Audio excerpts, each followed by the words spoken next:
새로운 6월이 시작됐습니다. 특별히 오늘 주일 예배에 참석한 한 사람 한 사람에게 하나님께서 소망을 주시고 평강을 주시고 또 은혜로 인도하십니다.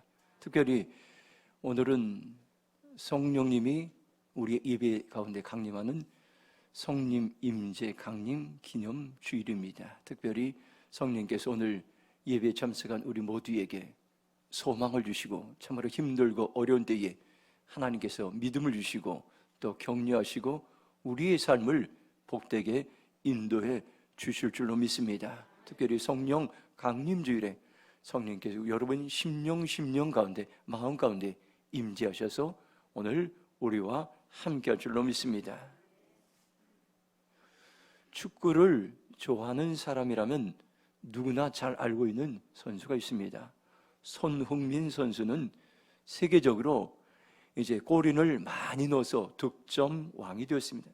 그가 전 세계의 선수가 된 이유는 그는 축구를 위해 땀과 눈물과 헌신이 있었습니다. 어린 시절부터 아버지로부터 혹독한 훈련을 받았습니다. 매일 1000개씩 슈팅을 연습했습니다. 초등학교 5학년 때부터 이런 훈련을 했습니다. 오른발로 500개, 왼발로 500개씩 슈팅을 연습했습니다. 기본기를 지긋지긋하게 훈련한 것이 오늘의 제가 있었다고 그렇게 인터뷰했습니다. 시합 때에 평소에 연습한 것이 무의식적으로 나왔습니다. 그는 기초 훈련을 중요시했기 때문에 세계적인 선수가 될 수 있었습니다. 2002년도 대한민국 월드컵 4강 신화를 만든 히딩크 감독, 우리 모두가 영웅처럼 생각하고 기억하고 있을 겁니다. 그때 축구 열기가 대단해서 교회들마다 대형 스크린에 축구 경기를 중계하여 마을 사람들이 함께 와서 응원을 한 적이 있습니다. 히딩크 감독은 한국 축구 선수들이 기초 체력이 약하다는 것을 알았습니다. 그리고 선수들이 승부 근성도 부족함을 알았습니다. 처음에는 계속 선수들을 훈련하면서 기초 체력 훈련에 중점을 두었습니다. 선수들의 체력을, 기본 체력을 키워준 겁니다. 한동안은 다른 나라와 연습 경기를 하다가 형편없이 지는 일이 많았지만 나중에는 막강한 체력으로 인해서 월드컵 4강 신화를 이루었습니다. 운동도 기초 체력이 중요합니다. 기본기가 중요합니다. 세계적인 선수들은 한결같이 기본기에 충실한 사람들입니다. 내가 세계적인 선수라 할지라도 슬럼프에 빠질 때가 있어요. 그러면 반드시 점검하는 것이 자기의 기본 자세가 지금 제대로 있는지 점검하고 그 기본 자세를 다시 한번 수천 번 연습하며 자기 자신을 점검합니다. 신앙생활도 마찬가지입니다. 오늘 우리의 신앙의 기본기, 신앙의 기초가 참으로 중요합니다. 우리가 계속해서 예수님의 지도력을 배우고 훈련하고 어떻게 하면 내가 예수님을 성품을 닮아가서 이 땅에서 작은 예수로 예수님처럼 살아갈 것인가, 우리는 날마다 예수님의 이제 지도력을 배우고 섬기고 있습니다. 오늘 제가 아침에 굉장히 새벽에 일찍 일어났습니다. 새벽에 2시에 일어나게 되는데 이렇게 자다가 모기가 물어서 제가 이제 그냥 잠자리에 나와서 사무실에서 이제 기도하면서 준비하는데 하나님께서 오늘 제게 주신 마음은 오늘 이 예배에 참석한 우리에게 하나님께서 온유의 영을 부으셔서 온유한 사람들을 세우시겠다고 말씀하셨습니다. 그리고 온유한 사람들을 내가 이제 세워서 하나님의 일들을 이루시겠다고 말씀하고 있습니다. 오늘 우리는 기대하면서 오늘 우리가 온유에 관한 말씀인데 하나님께서, 성령 하나님께서 이제 우리의 이제 속 사람들 가운데 찾아오셔서 온유의 영을 풀으셔서 우리에게 온유한 사람으로 세우시고 온유한 사람으로 변화시켜 줍니다. 제가 아침에 새벽 일찍 일어나서 갑자기 그런 생각이 들었습니다. 제 자신의 모습을 되돌아보는 시간이 있었습니다. 사람들 앞에서는 내가 온유한 것 같지만 하나님 앞에서는 온유하지 못한 많은 것들을 하나님께서 보게 하시고, 오늘 이 말씀은 저에게 주신 말씀이요, 또 오늘 여러분 성도 각자에게 주신 말씀으로 주님께서 그런 마음을 주셨습니다. 오늘 저와 여러분들이 이 말씀 앞에 다시 한번 직면해서 하나님의 그토록 소원이 있는데 우리를 온유한 사람으로 변화시키셔서 하나님의 일들을 하길 원하신다는 그 하나님의 마음을 알고, 오늘 말씀 앞에 저와 여러분들이 주님, 제가 온유한 사람으로 살아가겠습니다, 온유한 삶을 살기로 결정합니다, 오늘 저에게 말씀하여 주시옵소서, 제가 순종의 삶을 살겠습니다, 결단하는 귀한 시간이 되길 주님의 이름으로 축복합니다. 민수기 12장 1절 말씀 같이 한번 읽도록 하겠습니다. 함께 읽겠습니다. 모세가 구스 여자를 취하였더니 그 구스 여자를 취하였으므로 미리암과 아론이 모세를 비방하니라. 아멘. 이 말씀을 통해서 주시는 첫 번째 말씀은 감정은 훈련되어야 된다고 말씀하고 있습니다. 어느 날 미리암과 아론과 모세, 이 세 사람은 이제 형제지간입니다. 이 이제 있었는데 모세가 구스 여자와 결혼한 것을 구스 여자란 아프리카 여자였습니다.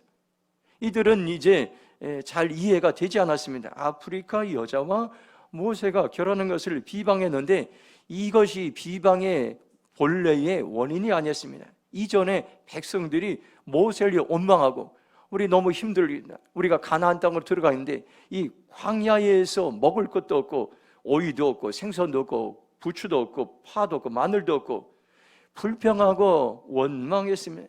그런데 백성들의 불평에 이어 아론과 모세까지도, 이제 미리암까지도 모세를 비방하는데, 그런데 비방의 원인이 있었는데 이방 여인을 아내로 맞이하게 했기 때문에 이것이 근본적인 원인이 아니라 실상은 모세가 70명의 장로들과 함께 백성들을 다스리게 되었는데 그것을 본 이제 아론과 미리암이 시기했기 때문인 것입니다.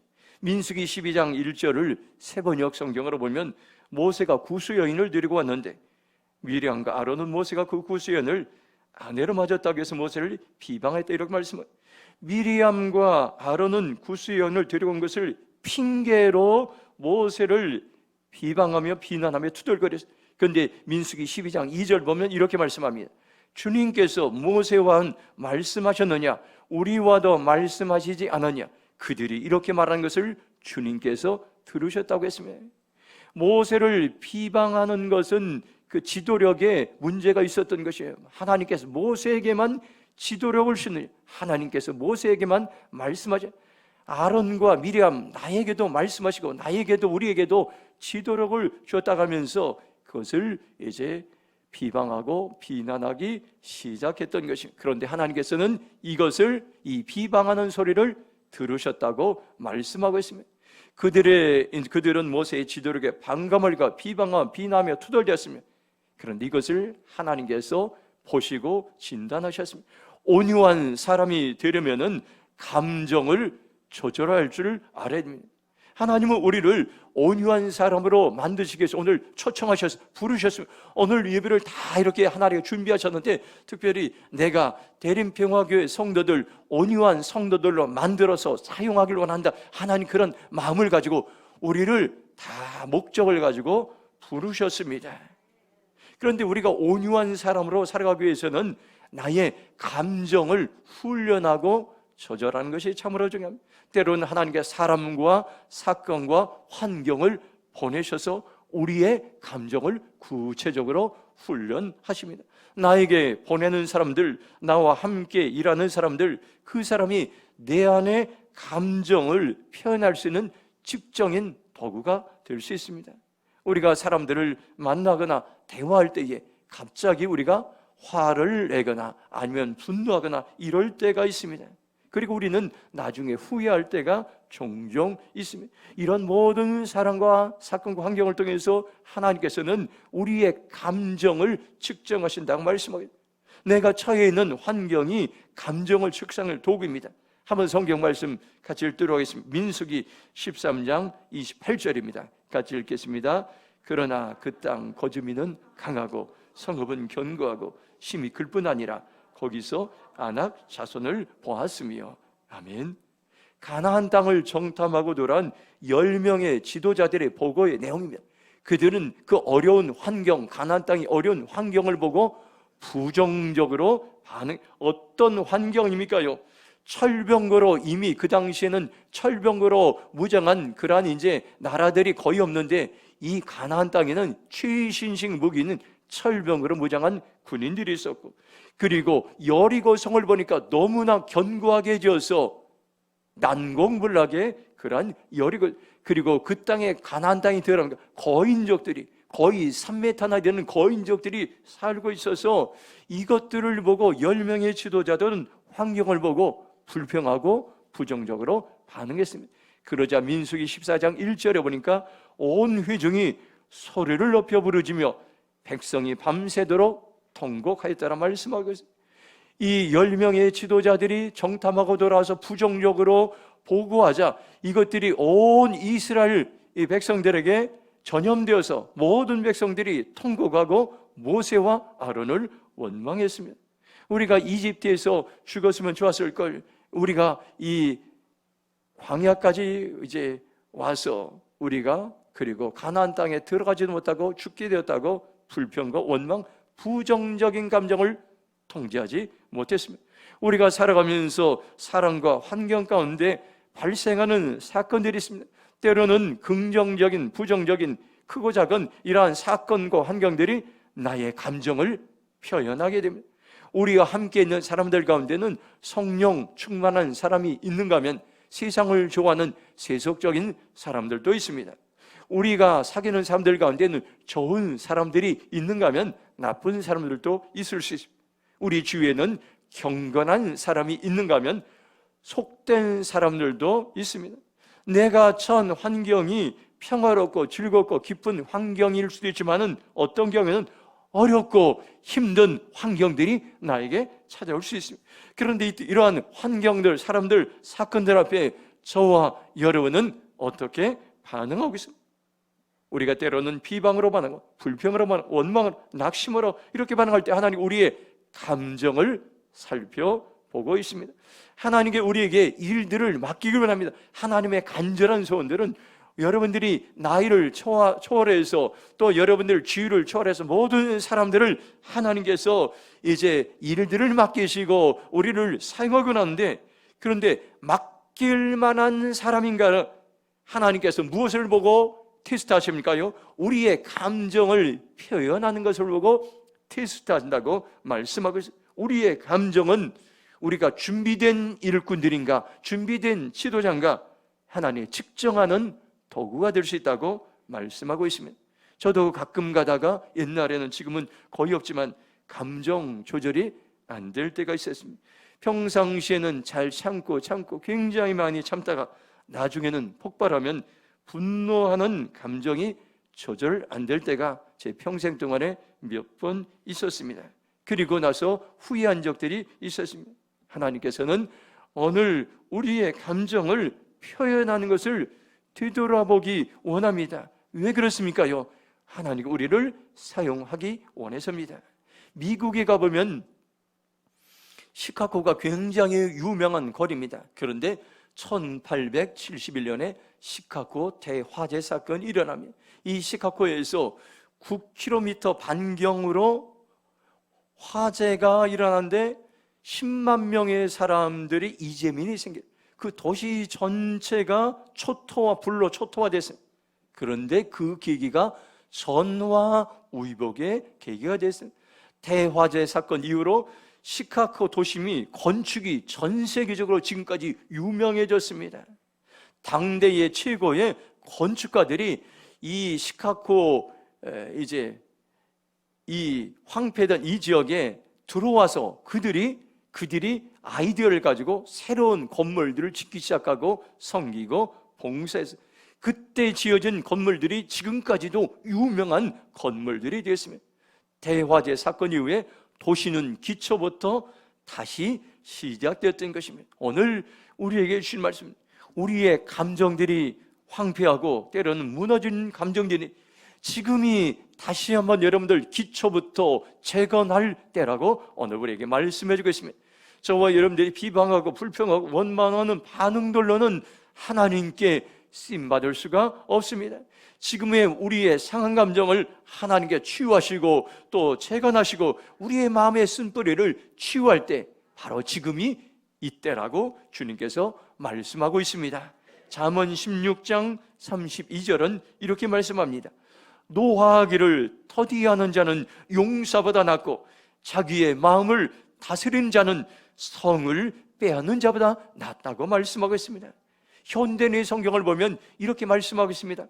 좀처럼 화를 내지 않는 사람이 용사보다 낫고 자기를 다스릴 줄 아는 자가 도시를 정복하는 자보다 낫다고 이렇게 말씀하고 있습니다. 여기 중요한 것이 있습니다.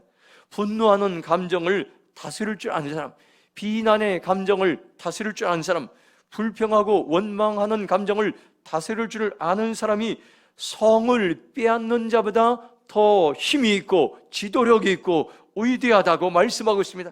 한 도시를 정복하는 사람보다 능력이 있는 사람이라고 말씀해 주고 있습니다. 지금이 바로 저와 여러분들이 온유한 사람으로 살아가기 위해서 우리의 감정을 다스리고 훈련할 때고 우리의 감정을 점검할 때인 것입니다. 주님, 제가 나의 감정을 다스리는 삶을 살겠습니다. 예수님의 보혈의 피로 나의 감정을 정결하게 달라고 고백하며 나가는 저와 여러분의 삶이 되길 주님의 이름으로 축복합니다. 두 번째, 민수기 12장 3절 말씀 함께 읽도록 하겠습니다. 같이 읽겠습니다. 이 사람 모세는 온유함이 지면의 모든 사람보다 더하더라. 아멘. 두 번째로, 우리의 정체성이 누군가를 성경 말씀하겠습니다. 하나님은 우리를 온유한 사람으로 부르셨습니다. 하나님은 미리암과 아론이 모세를 비방하는 수를 들으시고 모세가 어떤 사람인가를 한마디로 말씀하고 있습니다. 이 모세는 내가 이제 생각하건대, 내가 보았건대, 내가 테스트했는데 모세는 온유한 사람이라고 하나님은 한마디로 모세를 말씀해 주셨습니다. 이 민수기 12장 3절 말씀을 현대의 성경은 모세는 세상에 그 누구보다도 겸손한 사람이었다 이렇게 말씀하고 있습니다. 세번역 성경은 이렇게 말씀합니다. 모세로 말하자면 땅 위에 사는 모든 사람 가운데 가장 겸손한 사람이었다. 제가 메시지 성경, 여러 성경을 봤는데 메시지 성경은 모세는 아주 겸손한 사람이었다. 그는 이 땅에 사는 사람 어떤 사람보다 겸손해, 최상급으로 그가 가장 겸손한 사람이었음을 말씀해 주겠습니다. 이 말씀을 NIV 영어 성경으로 보면 이렇게 말씀합니다. Moses was a very humble man. 모세는 매우 겸손한 사람이었다고 이렇게 말씀해 주겠습니다. 여러분들, 이 말을 정리해 보면은 모세가 온유했다는 말은 모세는 겸손한 사람이었다는 것입니다. 그는 누구보다도 겸손한 사람이었고 땅 위에 사는 모든 사람보다 가장 겸손하고 어떤 사람보다 매우 겸손한 사람이라고 말씀하고 있습니다. 제가 이 온유와 겸손에 대해서 국어사전을 찾아보았습니다. 온유의 국어사전적 의미는 사람의 표정이나 성질이 온화하고 부드러운 사람, 온화하고 부드러운 사람을 국어사전에서는 온유한 사람이다. 겸손은 국어사전에서는 남을 존중하고 자기를 낮추는 태도가 있음이라고 이렇게 말씀하고 있습니다. 오늘 우리는 이것을 생각해 보면서 하나님께서는 모세를 온유한 사람이라고 말씀했는데 이 말에는 모세는 겸손한 사람이라는 그러한 의미가 있습니다. 오늘 이 말씀을 통해 우리에게 주신 말씀은 온유한 사람은 바로 겸손한 사람이라는 것입니다. 마태복음 11장 29절에 보면 이렇게 말씀합니다. 우리 한번 같이 읽도록 하겠습니다. 함께 읽겠습니다. 나는 마음이 온유하고 겸손하니 나의 멍에를 베고 내게 배우라. 그러면 너희 마음이 쉼을 얻으리니. 아멘. 예수님은 자신의 정체성은 내가 누구인가를 한마디로 나는 마음이 온유하고 겸손하다 말씀하고 있습니다. 이 성경을 제가 여러 군데 찾아보니까 온유와 겸손은 항상 따라다니는 말씀입니다. 짝꿍과 같이 따라다니는 말씀이 온유와 겸손인 것입니다.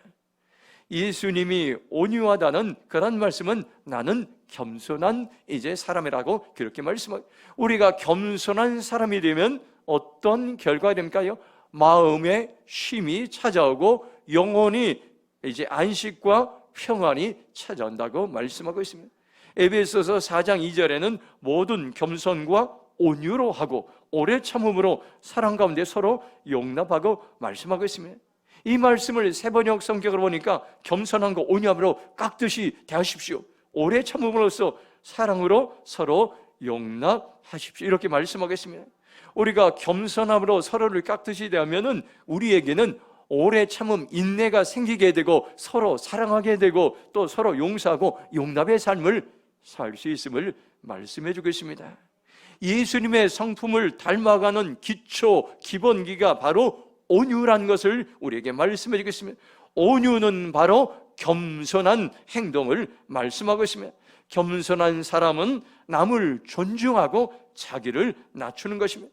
지금이 저와 여러분들이 겸손한 사람으로 살아갈 때입니다. 하나님은 지금도 우리에게 말씀하십니다. 내가 겸손한 사람을 찾고 있다고 말씀하고 있습니다. 오늘 예배드린 우리 가운데 하나님께서는 내가 겸손의 영을 부어 주시겠다고 말씀하고 있습니다.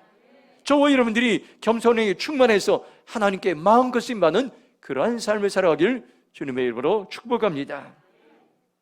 제가 얼마 전에 우리 교회에 탁구를 치러 오는 어느 권사님을 만났습니다. 그 권사님은 다른 교회 다니는데 탁구를 가르치는 방법이 굉장히 탁월했습니다. 지도력도 있고요, 코치 자격증도 있고, 저희 아내가 말하기를 굉장히 탁월하게 가르친다고 이렇게 이야기했습니다.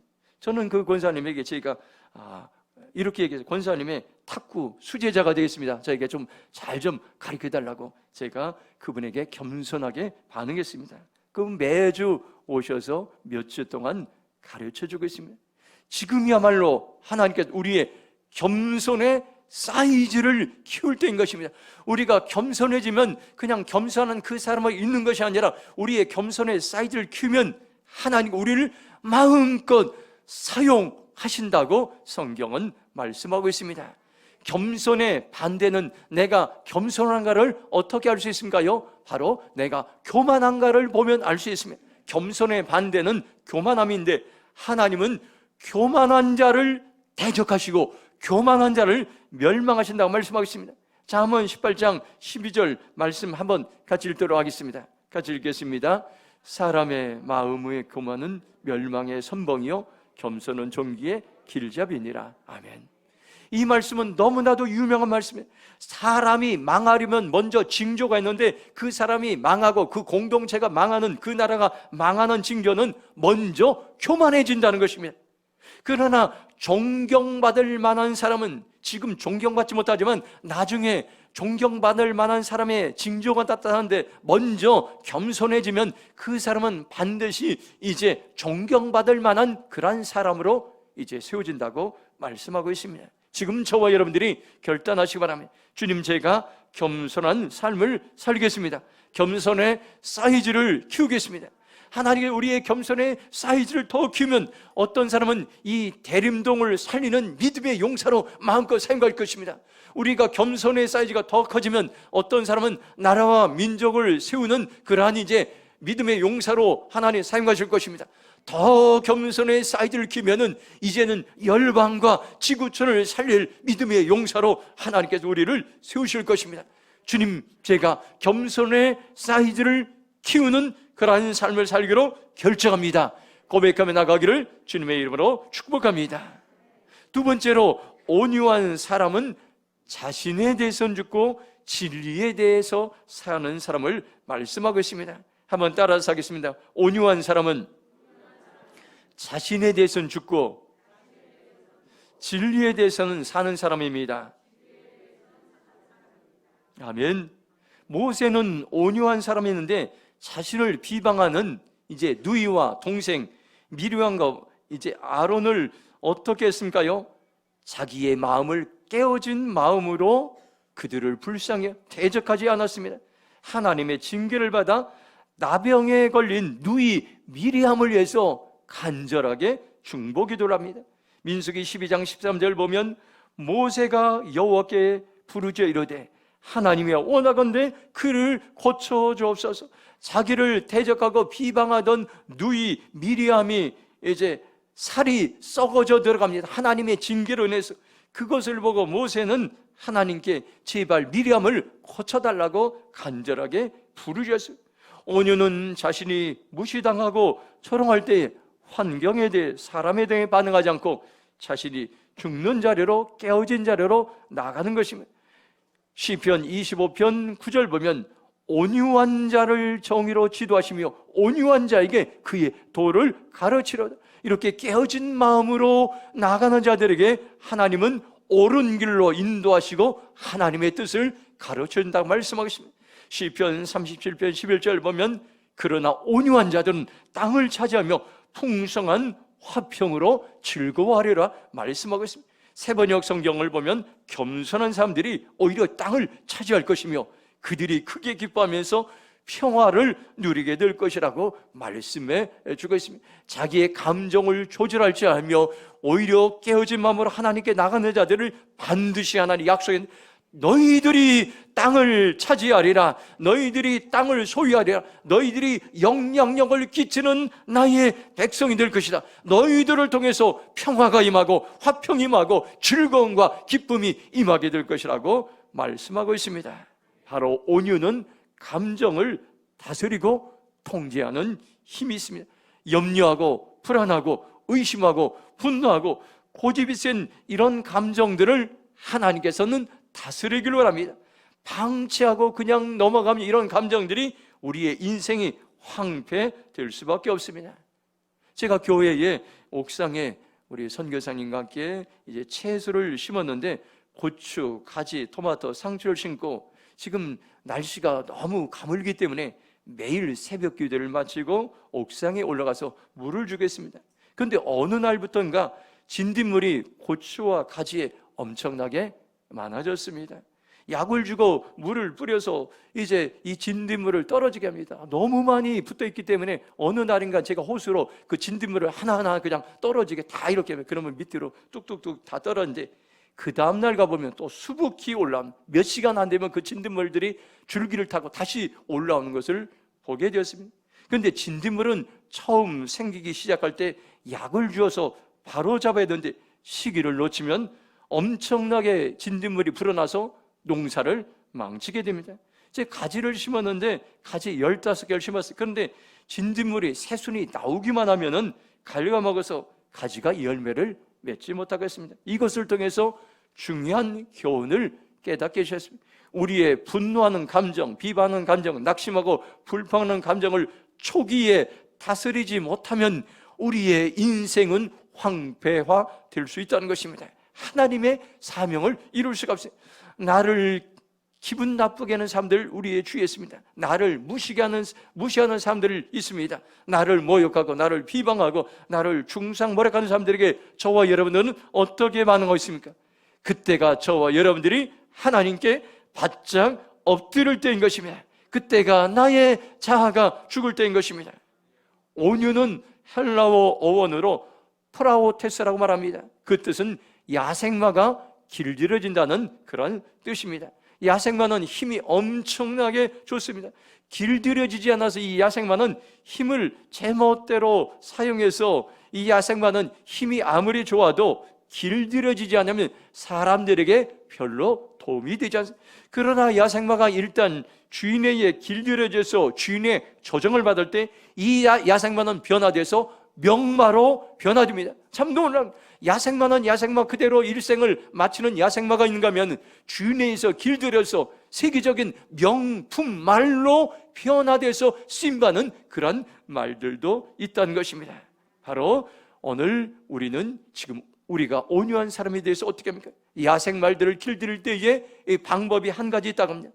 상류 계곡으로 데리고 가서 말을 빠뜨리면 강한 물살에 몸을 똑바로 가내고 몸부림을 치고 하루로 내려오면서 온 힘이 다 빠져서 나중에 하루에 도착했을 때는 이제 온순한 말로 변화된다는 것입니다. 오늘 저와 여러분들, 우리가 빼야 될 힘들, 우리가 여러분들 분노, 혈기, 우리의 비난, 정죄 이런 모든 것 힘을 뺄 때에 오늘 우리는 온유한 사람이 될 수가 있습니다. 그리고 온유한 사람은 자신에 대해서는 힘을 빼고 죽는 동시에 그러나 힘을 주어야 될 것이 진리에 대해서는 힘을 주고 진리를 세우는 사람을 온유한 사람이라고 말씀하고 있습니다. 한번 마태복음 21장 12절 말씀 같이 읽도록 하겠습니다. 함께 읽겠습니다. 시작. 예수께서 성전에 들어가서 성전 안에서 매매하는 모든 사람들을 내쫓으시며 돈 바꾸는 사람들의 상과 비둘기 파는 사람들의 의자를 둘러 엎으시고. 아멘. 예수님께서 온유의 샘플이 되셨어요. 예수님은 평상시에 정말로 겸손하시고 온유하시고, 그런데 오늘 여기 말이니까 예수님은 성전에 들어가셨는데 성전에 사람들이 돈 바꾸고 비둘기 팔고 장사하는 그런 사람들이 많았는데 채찍으로 내치시고 분노하시고, 성전은 기도하는 집인데 장사하는 집으로 변질된 것을 보고 화를 내셨습니다. 온유한 사람은 진리에 대해서 화를 낼 줄 아는 사람, 자기가 무시를 당할 때는 잠잠하고 참고 견디지만 하나님의 이름이 무시를 당할 때는 분노할 줄 아는 사람, 이런 사람을 온유한 사람이라고 성경은 말씀하겠습니다. 하나님은 지금도 어떻게 일하십니까요? 온유한 자들을 통해서 일하시겠습니다. 온유한 자들이 땅을 차지하고 온유한 자들이 지도력을 발휘하고 하나님께서는 온유한 자를 통해서 내 이 땅의 일들을 맡기시다고 말씀하고 있습니다. 하나님이 우리에게 일을 맡기실 때는 항상 온유 테스트를 통과하는 자들을 사용하신다는 것을 여러분들 기억하시기 바랍니다. 하나님은 지금도 온유한 마음을 테스트하기 위해서 주변의 사람들 동원하십니다. 주변 사람들 나에게 보내십니다. 그리고 사건을 만드시고 환경을 조성하셔서 우리의 감정을 점검하시고 테스트하십니다. 우리가 화를 낼 때 왜 화를 내야 되는지 점검해야 됩니다.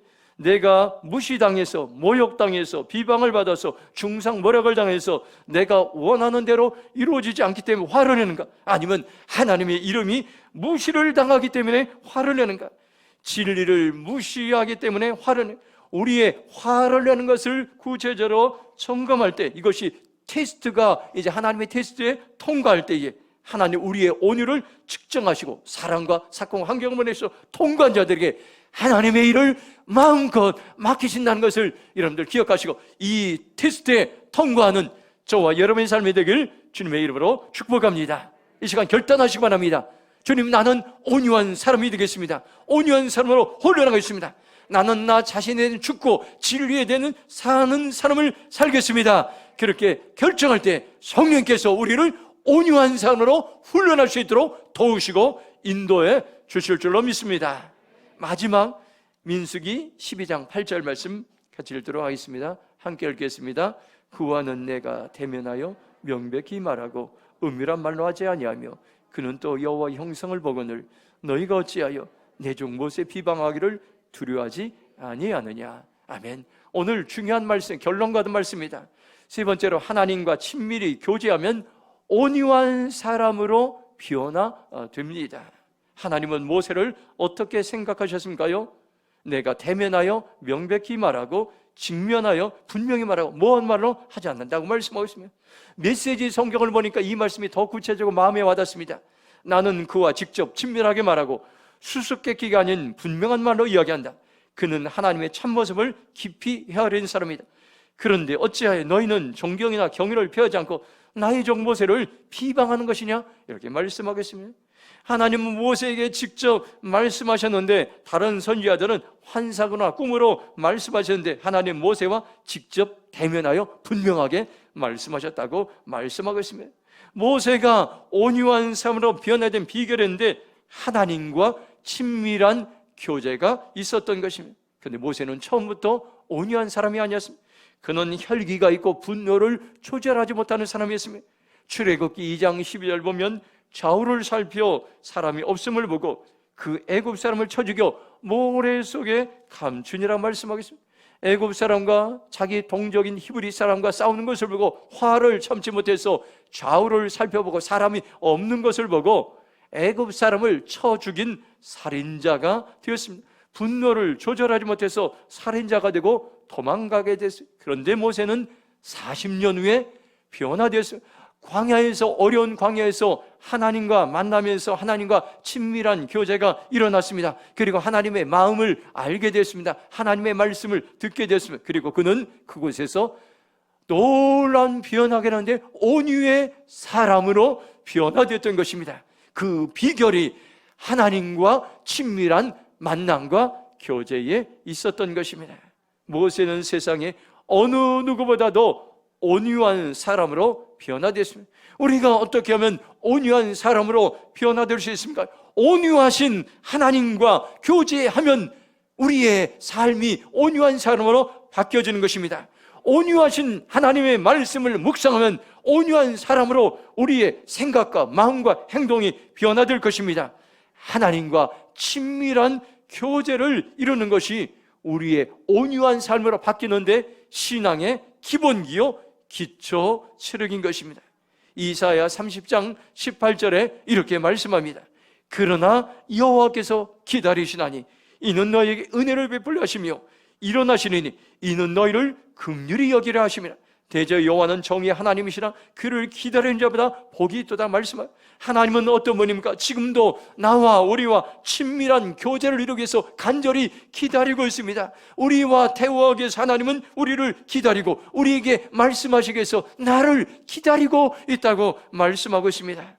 바로 이러한 하나님의 음성을 듣고 저와 여러분들이 이제 하나님과 친밀한 그러한 이제 교제하는 삶의 자리로 나가길 주님의 이름으로 축복합니다.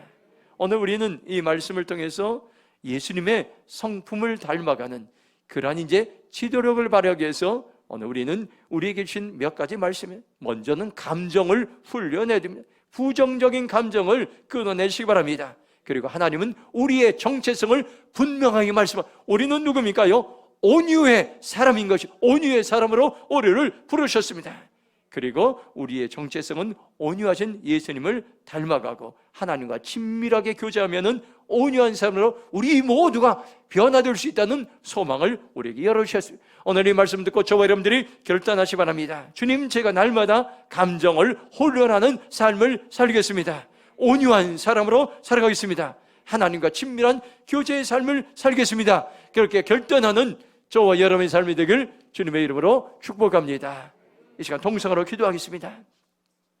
하나님께서 오늘 우리에게 예배를 준비하시고 예배를 디자인하시고 내가 온유한 사람들을 일으키겠다고 말씀하고 있습니다. 내가 온유의 영을 풀어주라 말씀하겠습니다. 내가 온유의 영을 부어주어서 내가 온유한 사람을 만들어서 나의 일들을 맡기겠다고 말씀하고 있어요. 주여, 저에게 온유의 영을 풀어주시고 온유한 사람을 살을 수 있도록 성령님 기름 부어 주시옵소서. 주의 이름으로 동서로 기도하며 나가겠습니다. 주여, 아버지 하나님 감사합니다. 오늘 우리에게 아버지의 생명의 말씀을 주시고 소망의 말씀을 주심을 감사합니다. 아버지 하나님, 제가 온유한 삶을 살지 못했음을 하나님 앞에 회개합니다. 나의 생각이 온유하지 못했고 나의 말이 온유하지 못했고 나의 행동이 온유하지 못했습니다. 주님, 다스려 주시옵소서. 나의 말과 행동과 언어가 온유한 삶으로 변화되게 하여 주시옵소서. 나 자신에 대해서 죽고 진리에 대해 사는 삶을 살기 원합니다.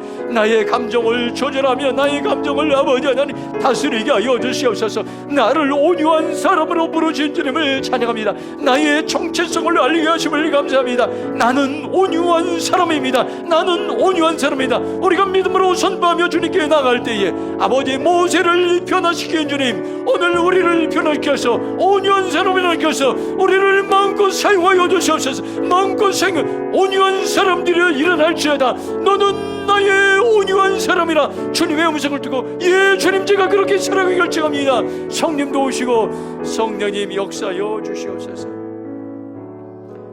하나님 감사합니다. 오늘 이제 예배를 통해서 하나님께서 우리에게 온유에 대해서 말씀하시고 온유의 영을 부어주시고 온유를 풀어주심을 감사합니다. 우리에게 그렇게 살아갈 수 있도록 하나님 도와주시옵소서. 날마다 우리의 감정을 훈련하게 하시고 우리의 정체성을 알고 나는 하나님의 온유한 사람이라 선포하게 하시고 그리고 하나님과 친밀한 교제를 통해서 온유한 삶으로 반드시 변화되고 성숙한 삶을 살게 하여 주시옵소서. 그리해서 우리를 통해서 아버지 행하실, 우리를 사용하실 주님을 찬양합니다. 기대합니다. 주님 영광받아 주시옵소서. 감사하며 축복하며 예수님의 이름으로 기도했습니다. 아멘.